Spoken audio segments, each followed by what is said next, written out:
tapat, matatag at maaasahan balitang tama at totoo lamang dito sa Pilipinas Network. Magandang araw sa ating mga kababayan sa Pilipinas at sa buong mundo. Huwag kalimutang pusuan ang video, sumubaybay at pindutin ang patingaw upang lagi kayong updated sa balita. Simulan na natin.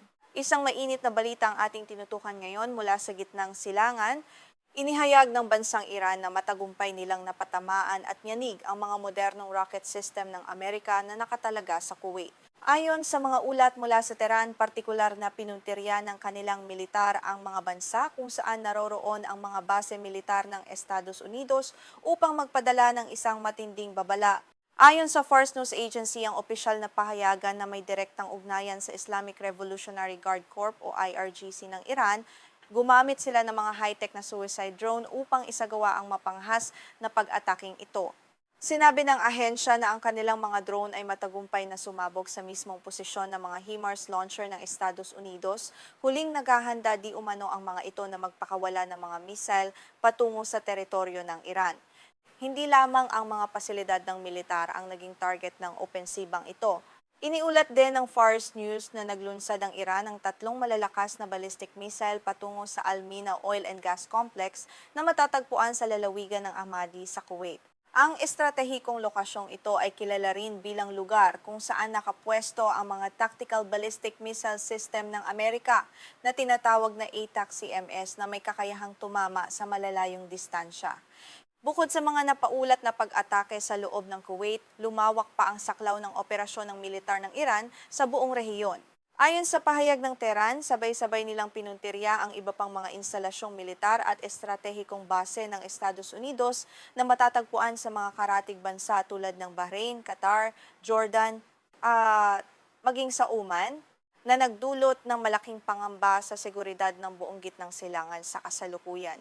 Sa kabila ng mga matatapang na pahayag na ito mula sa panig ng Iran, mabilis namang naglabas ng kanilang opisyal na reaksyon ang militar ng Estados Unidos. Ayon sa pahayag ng US Central Command o CENTCOM, ang ahensyang nangangasiwa sa lahat ng operasyong militar ng Amerika sa gitnang silangan, walang anumang ulat ng casualty o pinsala sa panig ng kanilang mga sundalo at lahat ng kanilang tauhan sa rehiyon ay kasalukuyang ligtas. Gayunpaman, napansin ng mga eksperto sa militar na bagaman mariing itinanggi ng CENTCOM ang pagkamatay ng kanilang mga sundalo, tila iniwasan nilang talakayin ang partikular na kalagayan ng mga HIMARS launcher. Walang binanggit ang Estados Unidos kung nagtamo ba ng pinsala o tuluyang nawasak ang mga mamahaling kagamitang ito na siyang nagiiwan ng maraming katanungan sa tunay na pinsalang idinulot ng mga drone ng Iran sa Kuwait. Samantala, naglabas na rin ng pahayag ang Ministry of Defense ng Kuwait upang linawin ang sitwasyon sa kanilang bansa.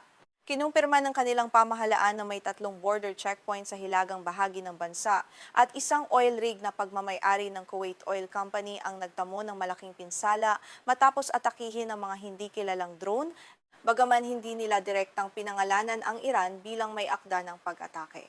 Sa ulat ng pinsalang idinulot ng mga drone, kinumpirma ng Kuwait na may isang lokal na manggagawa sa langis ang nasugatan at kasalukuyang ginagamot sa ospital. Ang pag-atake sa mga pasilidad ng langis ay muling nagpapakita ng kahinaan ng mga pang-ekonomiyang infrastruktura sa rehiyon kapag sumiklab ang digmaan, kung saan ang mga sibilyan at manggagawa ang madalas na unang nagiging biktima ng mga hidwaang geopolitikal.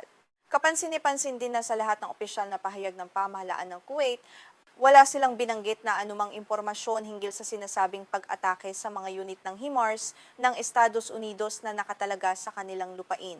Ang pananahimik na ito ng Kuwait ay nakikitang diskarte upang maiwasang masangkot ang kanilang bansa sa mas malalim na labanan sa pagitan ng dalawang nagtutunggalyang higante sa rehiyon. Dahil sa lumalalang tensyon, inanunsyo ng General Staff ng Kuwaiti Armed Forces na ang lahat ng kanilang puwersa ay inilagay na ngayon sa pinakamataas na antas ng kahandaan sa pakikipaglaban. Ipinatutupad na rin nila ang lahat ng kinakailangang hakbang sa pag-iingat upang matiyak ang pambansang seguridad at maprotektahan ang soberanya ng kanilang bansa laban sa anumang banta ng panlabas na agresyon sa mga susunod na araw. Upang mas maunawaan natin ang kahalagahan ng kaganapang ito, alamin natin kung ano nga ba ang HIMARS. Ang High Mobility Artillery Rocket System o HIMARS ay isang sopistikadong light multiple rocket launcher na binuo ng Estados Unidos. Kilala ito sa pagkakaroon ng mataas na kadaliang mapakilos dahil nakakabit ito sa isang mabilis na truck na nagbibigay daan sa mga sundalo na bumaril at mabilis na umalis bago sila matunton ng kaaway. Ang bawat sasakyang HIMARS ay pinapatakbo lamang ng 3 tauhan at may kakayahang magdala ng 6 na guided rocket na may sukat na 227 mm.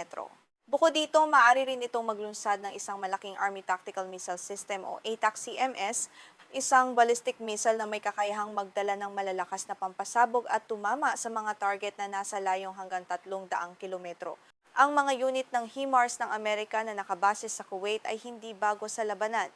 Noong nakaraang kampanya na tinaguri ang Operation Terrible's Wrath, ang mga launcher na ito ay ginamit upang magpakawala ng serye ng mga nakakamatay na strike laban sa mga target sa loob ng Iran. Ginamit ng US ang mga missile na ATAC-CMS, gayon din ang mga pinakabagong Precision Strike Missile o PRSM upang durugin ang depensa ng Iran. Gayunpaman, tila may kinakaharap na malaking suliranin ang militar ng Amerika pagdating sa supply ng kanilang mga armas. Ayon kay Jimmy Arthur, isang opisyal mula sa US Army Fire Center of Excellence, ibinunyag niya noong nakaraang Abril na halos naubos na ng Estados Unidos ang lahat ng kanilang nakaimbak na bagong Precision Strike Missile o PRSM sa unang bahagi pa lamang ng kanilang mga operasyon laban sa mga puwersa ng Iran. Ang kasalukuyang pag-atake ay hindi ang unang pagkakataon na pinuntirya ng Iran ang mga estratehikong armas na ito sa Kuwait. Noong nakaraang Abril, naglabas din ng katulad na pahayag ang IRGC ng Iran kung saan sinabi nilang matagumpay nilang na target at pinasabog ang isang unit ng HIMARS ng Amerika na nakatalaga sa Bubiyan Island, isang estratehikong isla ng Kuwait na malapit sa hangganan ng Iraq at sa dulo ng Persian Gulf. Bago sumiklab ang bagong serye ng mga pag-ataking ito, ang sitwasyon sa gitnang silangan ay naging medyo tahimik sa loob ng halos 3 linggo. Ito ay matapos magkaroon ng isang pansamantalang kasunduan at paglagda sa isang Memorandum of Understanding sa pagitan ng Estados Unidos at Iran noong kalagitnaan ng Hunyo.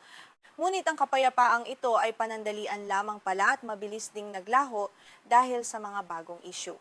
Muling sumiklab ang matinding tensyon ng makipagtulungan ng Estados Unidos sa pamahalaan ng Oman at sa International Maritime Organization o IMO upang magtatag ng isang bagong ruta ng paglalayag sa timog na bahagi ng Strait of Hormuz. Ang bagong rutang ito ay ganap na nasa loob ng teritoryong karagatan of Oman na naglalayong iwasan ang mga panganib na dulot ng mga puwersang Iranian na nagpapatrolya sa hilagang bahagi. Hinihimok ng Estados Unidos at ng kanilang mga aliado ang lahat ng mga komersyal na barko at tanker ng langis na gamitin ang bagong rutang ito sa timog sa halip na dumaan sa tradisyonal na ruta sa hilaga na direktang dumadaan sa karagatan, ngang Iran. Ang hakbang na ito ay ginawa upang maprotektahan ang pandaigdigang kalakalan ng langis mula sa banta ng pang-aagaw at pag-atake ng mga barkong pandigma ng Revolutionary Guard. Mariin namang tinutulan ng Iran ang hakbang na ito ng Amerika. Inakusahan ng IRGC ang Estados Unidos ng ilegal na pagpilit sa pamahalaan ng Oman na tanggapin ang bagong linya ng paglalayag na tinawag nilang isang ilegal na ruta. Ayon sa Tehran, ang pagtatatag ng rutang ito ay isang tahasang paglabag sa mga umiiral na batas sa karagatan at isang paraan upang bawasan ang lehitimong impluwensya ng Iran sa Strait of Hormuz. Ang labanang ito sa mga ruta ng kalakalan ay nagbunga ng serye ng mga pag-atake sa mga barkong kargamento na sinundan naman ng mga mararahas na ganting salakay sa pagitan ng Iran at Estados Unidos. Habang patuloy na nagpapalitan ng mga missile at drone ang dalawang panig, ang buong mundo ay nag-aabang sa susunod na hakbang ng Amerika at kung paano maaapektuhan nito ang supply ng langis at kapayapaan sa buong daigdig.